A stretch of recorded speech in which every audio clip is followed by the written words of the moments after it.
सौदेबाजी करने लगे। भाई यहाँ इतनी व्यवस्था है भागवत सुनने वालों की बैठने की, तो चाहे जो हमें प्रेम से बैठ के सुन सकता है, कोई मना नहीं करेगा। पर आओ और सौदेबाजी करने लगो, महाराज जी इनको सबको हटा दो, ये हमसे पैसा ले लो, अब हमें अकेले सुनाओ, तो ये तो संभव नहीं है। क्योंकि भागवत की जो कथा है वो सर्व समाज के लिए होती है। जगत कल्याण की कामना से सुखदेव बाबा ने इसे गाया है, व्यास जी ने इसे जगत कल्याण की कामना से लिखा है, इसलिए किसी एक की नहीं है। पैसा एक व्यक्ति लगाता है, आजकल बड़ा खर्च होता है भागवत में, 1.5-2 लाख रुपए खर्च होते हैं। और हर व्यक्ति अगर यही सोचे कि हम केवल अकेले सुनेंगे, तो काहे को कोई बाजा लगावे, काहे को कोई फालतू में नाटक करे, चुपचाप एक कमरे में पंडित जी हो, जजमान जी हो। पर ये ऐसा क्यों नहीं होता? क्योंकि हमारा जो मन है, इस मन में जगत की कामना होती है। पैसा भले ही हम लगा दिए, पर इसका सब लोग फायदा उठावें, ये सोच होती है। भाई बाजा लगवा दो, हार्न लगवा दो, पूरे गांव में सुनाई पड़े, जो नहीं आना चाहता है वो घर में बैठ के सुने। जगत कल्याण की कामना होती है। तो सुखदेव बाबा ने इसीलिए डांट के भगा दिया कि तुम लोग अगर प्रेम से आते, बैठ के सुनते तो कोई बात नहीं, पर तुम लोग तो सौदेबाजी करने लगे, इसलिए भागो यहां से। डांट के भगा दिया। जब डांट के भगा दिया तो दौड़े दौड़े ब्रह्मा जी के पास गए। ब्रह्मा जी के पास जाकर के बोले, महाराज जी हम लोग कथा सुनने गए थे, जो ब्रह्मा जी सुखदेव बाबा ने डांट के भगा दिया। जब सारी घटना बताई तो ब्रह्मा जी को आश्चर्य हुआ, भाई इतनी प्रभावी है भागवत की कथा, तो जरा देख ले। रुक जाओ, 7 दिनों बाद परीक्षित का परिणाम क्या होता है ये देखो, उससे पता हो जाएगा भागवत कितनी प्रभावी है। तो जब 7 दिन बाद परीक्षित का परिणाम देखा, तो जैसे 7 दिन परीक्षित जी ने कथा सुनी, कथा सुनने के बाद दिव्य विमान आया, अभिमान में बैठ के परीक्षित जी भगवान के धाम को गए।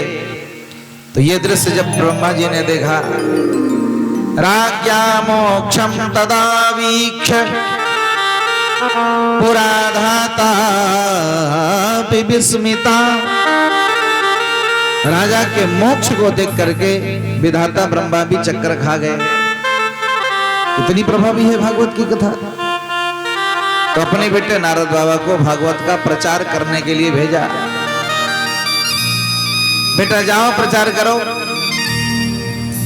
भागवत का दिव्य प्रचार करो, सब लोग सुने इसे। तो प्रचार करने के लिए नारद बाबा धरती पर आए। जैसे नारद बाबा धरती पर आए तो धरती पे नारद बाबा ने बहुत भ्रमण किया, तीर्थ क्षेत्रों में गए, संतों के पास गए, गृहस्थों के पास गए, पर नारद बाबा के मन को शांति कहीं नहीं मिली। नारद बाबा से मुलाकात हुई वहां पर बद्री नारायण धाम में 4 भाइयों से, सनक, सनंदन, सनातन, सनत कुमार, इन 4 भाइयों से मुलाकात हुई।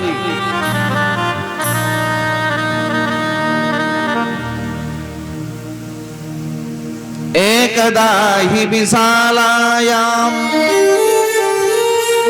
चत्वारः ऋषयो मलाः सत्संगार्थं समायाता ददृशोस्तत्र नारदम्।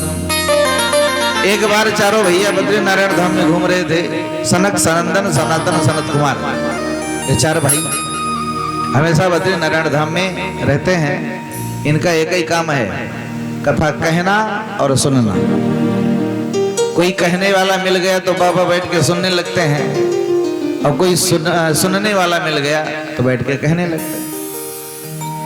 माने ये नहीं कि हम बहुत कथा जानते हैं तो हम किसी की नहीं सुनेंगे। कुछ लोग होते हैं, भैया कथा सुनने चलोगे, बोले जाओ तुम सुनाओ, हम बहुत सुने हैं। जो लोग होते हैं, तो जो ये कह दें कि हमने बहुत सुन लिया, तो समझ लो वो कुछ नहीं जानता। रामचरित जे सुनत अघाही, रामचरित जे सुनत अघाही, रामचरित जे सुनत अघाही, रामचरित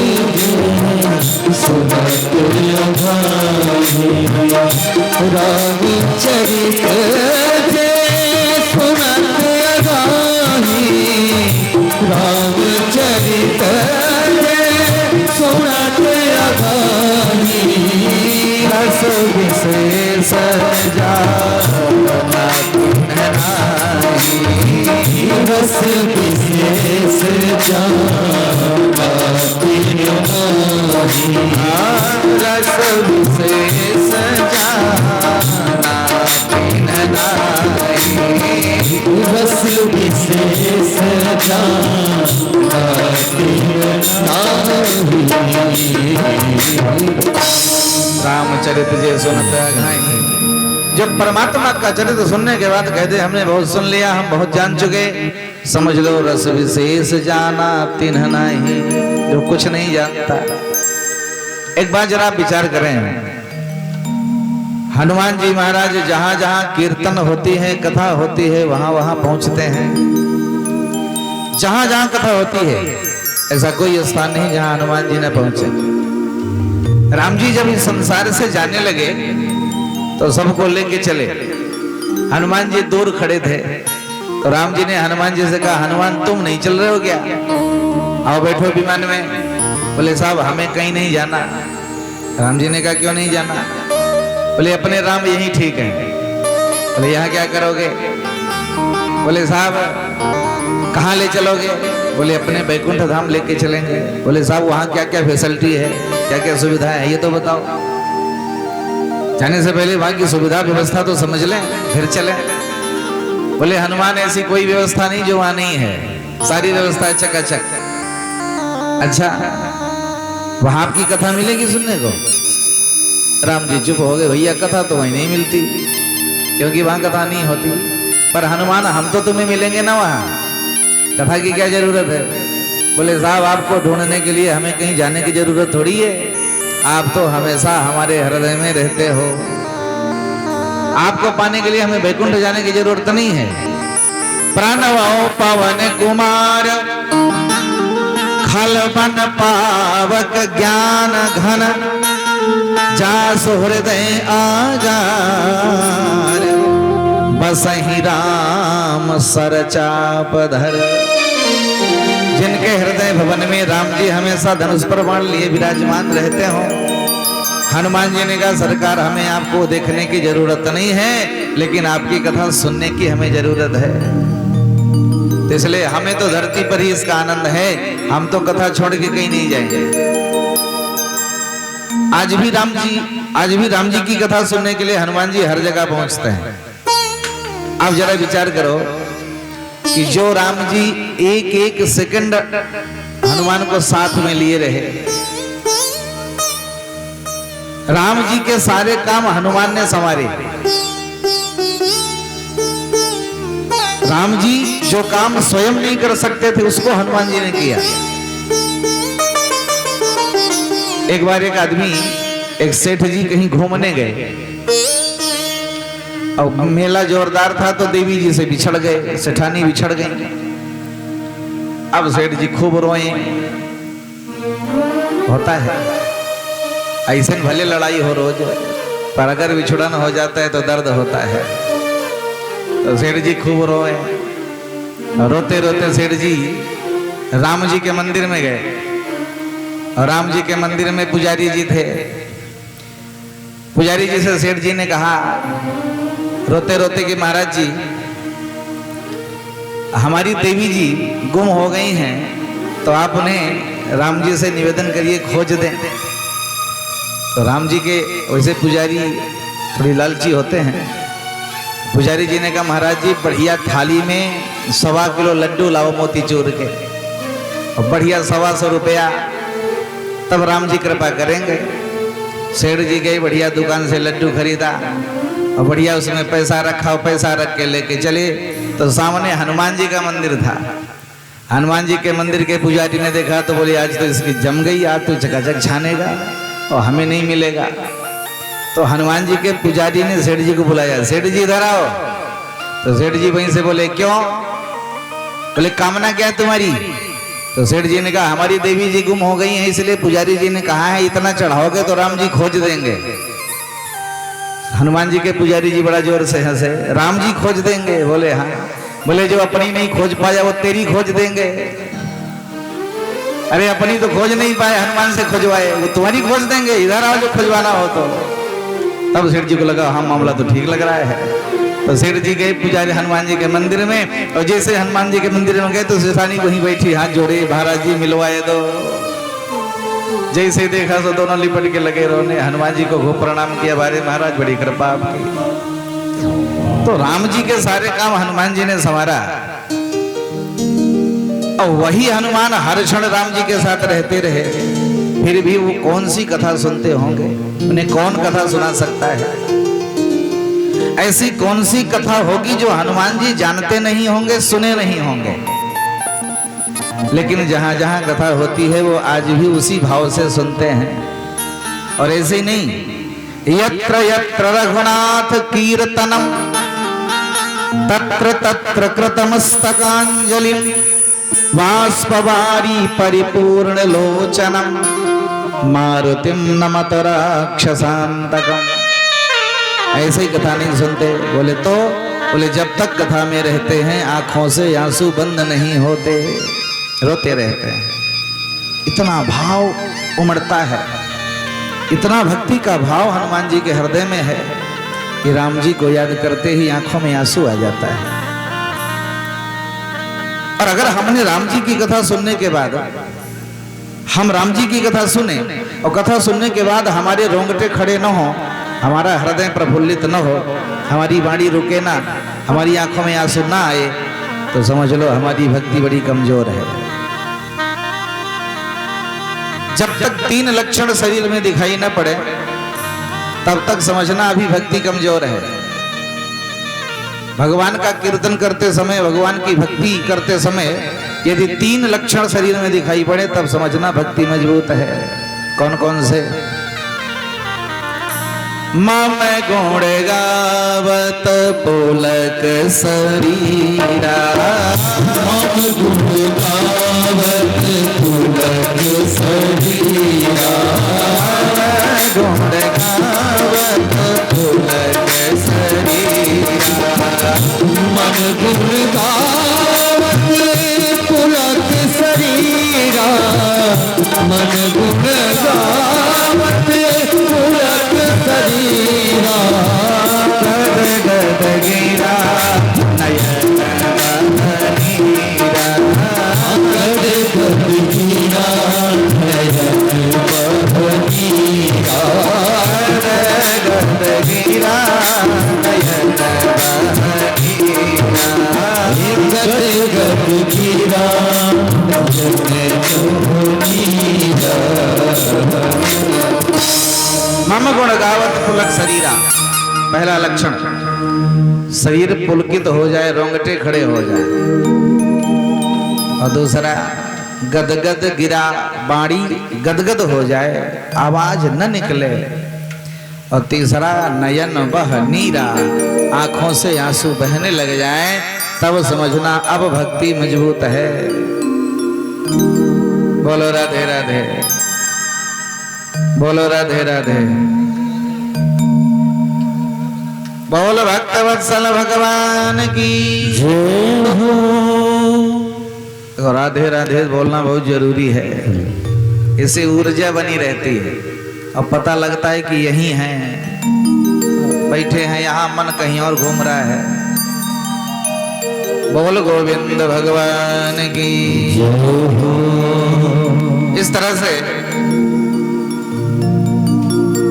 सूत जी महाराज कहते हैं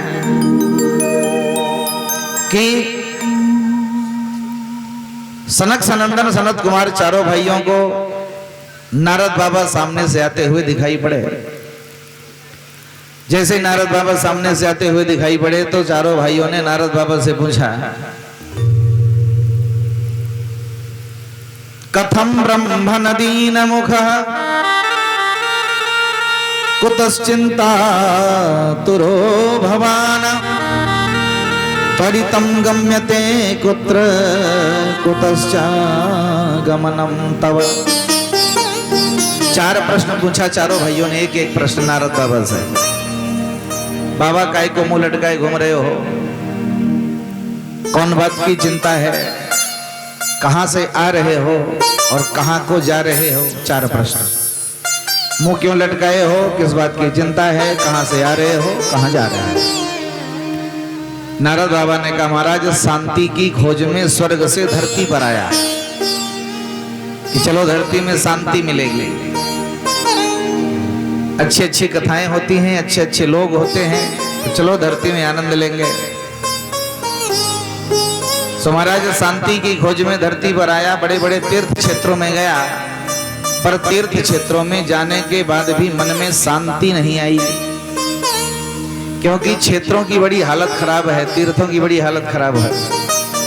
इतनी लूटपाट शुरू हो गई है तीर्थों में, इतनी चोरी छिनैती शुरू हो गई है कि महाराज तीर्थों का जो महत्व था वो नष्ट हो गया। इसलिए तीर्थों में शांति नहीं मिली। उसके बाद मैंने सोचा चलो संतों के पास चला जाए, तो संतों के पास आया तो संतों के पास भी शांति नहीं मिली, क्योंकि संत जो है ना तो संत विचित्र होते जा रहे हैं, संतों की हालत खराब होती जा रही है। पाखंड निरताः संताः विरक्ताः सपरिग्रहा। संतों की परिभाषा नारद जी ने बताई कि संत पाखंडी हो गए हैं, बाहर से कुछ अंदर से कुछ, इसे पाखंड कहते हैं। ऊपर से कुछ अंदर से कुछ। बोलो राधे राधे। जैसे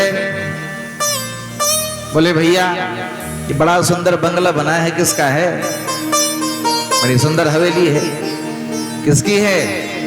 तो बोले त्यागी जी महाराज का। अब बताओ, है त्यागी तो गजब की हवेली में रहते हैं। बोले भैया ये बड़ा सुंदर भाषण दे रहे हैं, कौन है? बोले मौनी बाबा। बताओ, है मौनी बाबा? तो गजब चिल्लाए चिल्लाए के बोल रहे हैं। बोले भैया ये बड़े रंग बिरंगे कपड़े हैं, बड़े महंगे कपड़े हैं, किसके हैं? बोले नागा बाबा के। अब बताओ, है नागा? गजब कीमती कपड़े पहनते हैं। बोले भैया ये बड़े छोटे छोटे बच्चे हैं, बड़े सुंदर सुंदर बच्चे, किसके हैं? बोले ब्रह्मचारी जी महाराज के। बोलो राधे राधे। ये हालत संतों की है। घर छोड़ के तो चले आए, घर छोड़ के चले गए, लेकिन बाहर जाके भी टनाटन माल कमा रहे हैं। आप माघ मेले में देखो दंडी स्वामियों की हालत, जो दौड़ लगाते हैं महाराज 10-10 रुपयों के खातिर। बोलो राधे राधे। तो इससे क्या मतलब है, क्या फायदा है? भाई पैसा ही कमाना था तो घर में रहते, संपत्ति इकट्ठा करनी थी तो घरे में रहते, काय को संत बन गए, काय को महात्मा बन गए। तो महाराज संतों की हालत बड़ी खराब है। तो मैं सोचा चलो गृहस्थों के पास चलूं, शायद गृहस्थों के पास आनंद मिले। तो मैं गृहस्थों के पास आया तो संतों से ज्यादा गृहस्थ परेशान।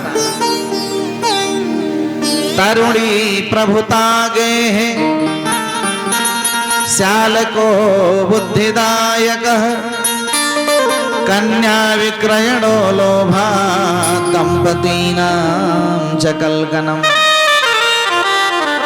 महाराज गृहस्थों की हालत और खराब है।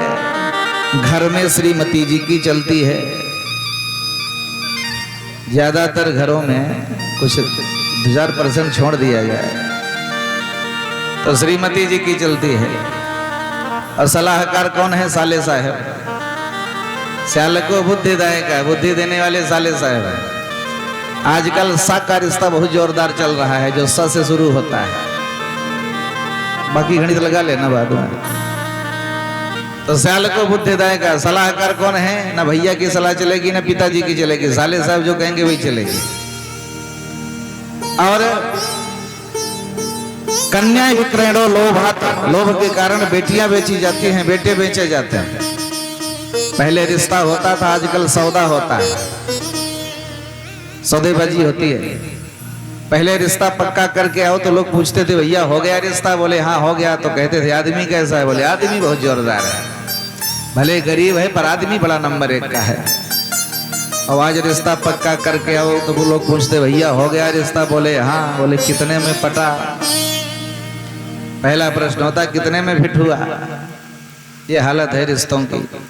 पहले समधि होते थे, सम मने बराबर, धी मने बुद्धि वाले। बराबर बुद्धि विवेक मिल जाता था तो रिश्ता हो जाता था। लोग कहते थे यार कुछ दे चाहे ना दे पर आदमी बहुत जोरदार है, व्यवहारी है, सामाजिक है, अच्छा संबंध है उसका क्षेत्र में, कुछ मिले चाहे ना मिले पर इसी से संबंध बनाना है। और आजकल कोई आदमी नहीं देता, टन माल देखता है, जहां बढ़िया मिले वहीं पक्का। तो महाराज रिश्तों की बड़ी हालत खराब है। और चौथी बात बताया, दंपति नाम च कलकनम, पति पत्नी में झगड़ा आम बात हो गई है। माने साधारण स्थिति है, दिन में एक बार जरूर चलता है, ये प्रसाद जरूर एक दूसरे को देते दिन में एक बार। महाराज ये हालत बड़ी खराब है। तो मुझे शांति नहीं मिली तो मैं वृंदावन गया। मैंने सोचा चलो वृंदावन में देख लिया जाए, क्योंकि वृंदावन ठाकुर जी की नगरी है, वहां भगवान विराजते हैं। तो मैं वृंदावन आया। वृंदावन आया तो वृंदावन में मैंने एक आश्चर्य देखा। क्या देखा? बोले मैंने वृंदावन में देखा एक देवी जी बैठी हुई हैं, उनके आजू बाजू में दो वृद्ध पुरुष लेटे हुए हैं और दोनों बूढ़े अचेत अवस्था में लेटे हुए हैं, बेहोश लेटे हुए हैं। वो देवी जी उन्हें बार बार होश में लाने का प्रयास करती हैं पर उन्हें होश नहीं आता। देवी जी रोती हैं। मुझे आश्चर्य हुआ, मैंने उनके पास जाकर के पूछा देवी जी आप कौन हो? तो देवी जी ने अपना परिचय दिया, अहम भक्त ऋतिख्याता इमो में तनयऊ मतौ, मैं हूं भक्ति और ये मेरे दोनों बेटे हैं ज्ञान और वैराग्य। जैसी भक्ति मैया ने बताया मैं हूं माँ हूं ये बेटे हैं, तो नारद बाबा को आश्चर्य हुआ कि मैया 25 साल की हो, बेटवा 90 साल के, ये कैसे हो गया महाराज? देवी जी ये कैसे हुआ? आप तो 25 साल की हो, बेटवा 90 साल के दिखाई पड़ रहे हैं। भक्ति मैया ने कहा भैया हमारा जन्म दक्षिण भारत में हुआ, कर्नाटक इत्यादि प्रदेशों में मैं बड़ी हुई, महाराष्ट्र में कहीं कहीं मेरा सम्मान हुआ और गुजरात में जाने पर मैं बूढ़ी हो गई, मेरे दोनों बेटे भी बूढ़े हो गए। पर वृंदावन में आते ही मैं तो जवान हो गई पर मेरे दोनों बेटे बूढ़े ही रह गए। तो बाबा आप मिल गए हो, मुझे विश्वास हो गया मेरे दोनों बेटे ठीक हो जाएंगे। डॉक्टर बढ़िया मिल जाए तो रोगी निश्चिंत हो जाता है कि अब बढ़िया हो जाएगा, अब हम ठीक हो जाएंगे। अब कोई डॉक्टर पहली बार ऑपरेशन करने जाए और मरीज से कह दे सावधान हो के लेटना, आज हम पहली बार ऑपरेशन करने जा रहे हैं, तो उसका जो रोग होगा वो 10 गुना बढ़ जाएगा। हे भगवान इसको हम ही मिले थे पहली बार, पता नहीं क्या करे, डर जाता है। पर अगर बढ़िया डॉक्टर मिल गए, एक्सपीरियंस वाले डॉक्टर मिल गए, जानकार मिल गए, तो आदमी निश्चिंत हो जाता है अब हमारा रोग ठीक हो जाएगा। उसी तरह भक्ति मैया भी प्रसन्न हो गई, अब हमारे दोनों बेटे चैतन्य हो जाएंगे, होश में आ जाएंगे, क्योंकि नारद बाबा अच्छे डॉक्टर हैं। तो नारद बाबा ने दवा शुरू की, बढ़िया से बढ़िया इंजेक्शन दिए, बढ़िया से बढ़िया टेबलेट दी। मैंने वेदों का पाठ सुनाया, पुराणों का पाठ सुनाया, शास्त्रों का पाठ सुनाया, उपनिषदों का पाठ सुनाया, मीमांसाओं का पाठ सुनाया, जितने धर्म ग्रंथ हैं सभी का पाठन किया, सभी को सुनाया नारद बाबा ने। पर दोनों को होश नहीं आया। नारद बाबा को बड़ी चिंता, भाई ये क्या हो गया, ये दोनों होश में क्यों नहीं आते? तब आकाशवाणी हुई। आकाशवाणी ने कहा देवर्षि नारद सत्कर्म करो, तुम्हारा प्रयास सफल होगा। नारद बाबा ने कहा वाह, और अभी तक जो कर रहा था ये सत्कर्म नहीं, क्या दुष्कर्म था? वेदों का पाठ, पुराणों का पाठ, शास्त्रों का पाठ, उपनिषदों का पाठ, ये सत्कर्म नहीं है? अगर ये सत्कर्म नहीं है तो फिर सत्कर्म क्या है ये बताओ। आकाशवाणी ने कहा ये हम नहीं बताएंगे, फिर कौन बताएगा? बोले संत बताएंगे, संतों से जाके पूछो। नारद बाबा ने कहा बड़ी विचित्रता है, न तो दवाई का नाम बताया न डॉक्टर का नाम बताया, अब हम कहाँ भटके, कहाँ खोजें? सत्कर्म क्या है न ये बताया, और न ये बताया कि किस संत के पास मिलेगा, कौन संत बताएगा, ये भी नहीं बताया। पर देखते हैं नारद बाबा ने कहा हम बहुत संतों के पास गए पर कहीं उत्तर नहीं मिला। तो हमने सोचा चलो बद्री नारायण धाम चलते हैं, वही नर नारायण भगवान से मुलाकात होगी। पर नर नारायण 2 लोग नहीं मिले, आप 4 लोग मिल गए। तो अब हम निश्चिंत हो गए कि अब हमें सत्संग सत्कर्म क्या है ये पता हो जाएगा। तो महाराज आपकी बड़ी कृपा होगी, आप बता दो सत्कर्म किसे कहते हैं। सनकादिकों ने कहा भैया सत्कर्म है भागवत की कथा। उन दोनों को भागवत सुनाओ, वो होश में आ जाएंगे। नारद बाबा ने कहा भैया एक बात बताओ, एकदम पगले समझ रखे होगा हमें। बोले क्यों? बोले भागवत क्या है? वेद रूपी वृक्ष है, उसका पका पकाया फल है भागवत की कथा। तो जब हमने पूरा पेड़ है पिलाई दिया, पूरा वेद ही सुनाई दिया, उसे कुछ नहीं हुआ तो उसके फल से क्या हो जाएगा? जब पूरे पेड़ को पिला दिया कुछ फायदा नहीं हुआ तो फल से क्या होगा? चारों भाई बड़ा जोर से हंसे। नारद बाबा पागलों की तरह बात करते हो। कोई व्यक्ति आम का फल चूसे, उसे बड़ा स्वाद आवे, अब वो सोचे कि आम का फल जब इतना मीठा है तो आम की जड़ कितनी मीठी होगी, तो लगे जड़ चबाने, तो एको बत्ती सी बचेगी, सब जैसी आराम हो जाएगी। आम मीठा है तो जरूरी थोड़ी है कि उसकी जड़ भी मीठी होगी। जो काम फल का है वो जड़ नहीं कर सकती। जैसे हम देसी घी की पूड़ी बना रहे हों, अब अचानक घी मैंने खत्म हो जाए, कम पड़ जाए, तो कोई कई भैया बताएं हम घी कैसे बनता है? कैसे बनता है? बोले घी दूध से बनता है। तो दूध घी का बाप है, तो ऐसा करो दूध लाओ, दूध से पूड़ी निकालो। तो जब तक यह सत्य है कि घी का बाप है दूध, दूध से घी बनता है। पर आप लाखों टन दूध बर्बाद कर दो पर पूड़ी बनने वाली नहीं है। तो क्या दूध से घी नहीं बनता? दूध से ही घी बनता है, पर घी का अपना महत्व है, दूध का अपना महत्व है। जैसे रसगुल्ले बनाए जा रहे हों, चीनी का सीरा कम पड़ जाए तो कोई कहे हम बताएं चीनी कैसे बनती है? बोले कैसे? बोले गन्ने से बनती है। गन्ना लाओ, रसगुल्ला बनाओ। तो लाखों टन गन्ना बर्बाद हो जाएगा, पर रसगुल्ले बनने वाले नहीं हैं। रसगुल्लों के लिए तो भैया चीनी ही चाहिए। तो क्या गन्ने से चीनी नहीं बनती? बनती है, पर गन्ना का अपना महत्व है, चीनी का अपना महत्व है, दूध का अपना महत्व है, घी का अपना महत्व है। उसी तरह वेद का अपना महत्व है, भागवत का अपना महत्व है। बाबा भागवत सुनाओ, दोनों होश में आ जाएंगे। तो नारद बाबा ने भागवत सुनाने के लिए हाथ जोड़ के चारों भाइयों से कहा कि महाराज आप जैसा विद्वान दूसरा कोई नहीं मिलेगा, आप ही सुना दो, आप ये सुनाओ, हम सुनेंगे। तो हरिद्वार में गंगा जी के किनारे कथा शुरू हुई। बोल भागवत भगवान की जय हो। दिव्य बालू का आसन बना और बालू के आसन में बैठ के चारों भैया कथा सुनाने लगे। नारद बाबा बैठ के सुनने लगे। सदा सेव्या श्रीमद् भागवती कथा,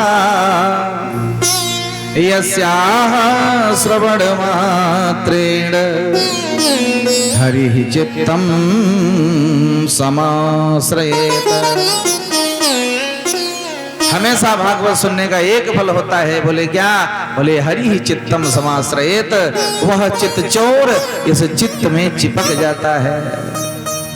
इसलिए हमेशा भागवत की कथा सुनो, भागवत को पढ़ो, भागवत को पूजो, भागवत को नमस्कार करो, भागवत को घर में रखो, भागवत को प्रणाम करो। ऐसा करने से वह कन्हैया हृदय भवन में आ जाएगा, बैठ जाएगा।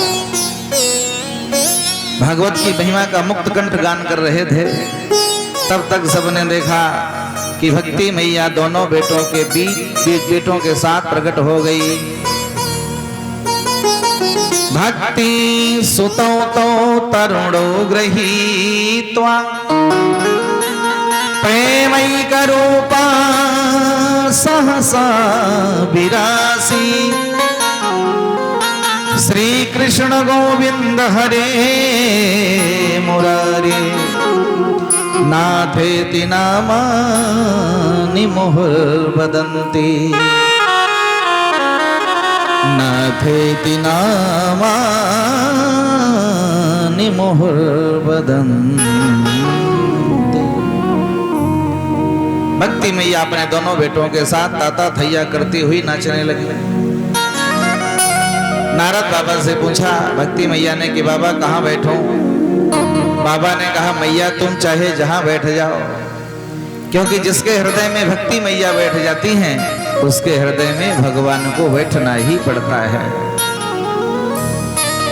अगर भक्ति हृदय में आ गई तो भक्ति क्या करती हैं? भक्ति जब हृदय में आती हैं तो हृदय भवन को साफ करती हैं, जो कूड़ा करकट होता है ना उसे हटाती हैं। जैसे आप श्रीमती जी को लेके घूमने जाओ और चाहे 2 हफ्ते बाद आओ, चाहे 4 हफ्ते बाद आओ, चाहे जितने दिन बाद आओ, और आने के बाद जब माता जी दरवाजा खोलती हैं और दरवाजा खोल के घर की हालत देखती हैं तो अरे बाप रे बड़ा कूड़ा करकट इकट्ठा हो गया। तो चाहे जितनी थकी हो, शरीर काम न दे रहा हो, पूरी तरह से परास्त हो, शरीर लथपथ हो, थका हुआ हो, लेकिन पहला काम है सफाई। उनसे कहो भी कि चलो थोड़ा सा आराम कर लो, बाद में सफाई करना, तुम आराम करो, मैं साफ करूंगी। तो सबसे पहला काम है घर की सफाई करना। उसी तरह जब भक्ति मैया हृदय भवन में आती है ना तो सबसे पहला काम है सफाई करना। बड़ा कूड़ा कटकट यहाँ भी भरा होता है, काम क्रोध लोभ मोह मद मात्सर्य छल कपट द्वेष ईर्ष्या पाखंड, सब कूड़ा करकट है। और भक्ति मैया आती हैं तो इसे साफ करके हटाती हैं। और साफ करके हटाती हैं, जो ठाकुर जी निकलते हैं घर के बगल से तो देखते हैं कि भाई वाह बड़ा सुंदर कमरा है, बड़ा सजा हुआ है, यहाँ तो रहना चाहिए। तो ठाकुर जी तुरंत हृदय भवन में प्रवेश करते हैं। और अगर घर में कूड़ा करकट भरा हुआ है, ठाकुर जी बगल से निकले, देखा तो हो या तो पहले से हाउसफुल है, यहाँ कहाँ बैठेंगे, तो बगल से निकल जाते हैं। तो अगर आप चाहते हो कि ठाकुर जी यहाँ विराजमान हो तो भक्ति मैया को पधराओ, भक्ति मैया आएंगी, घर की सफाई कर देंगी, ठाकुर जी आकर के इसमें निवास करने लगेंगे।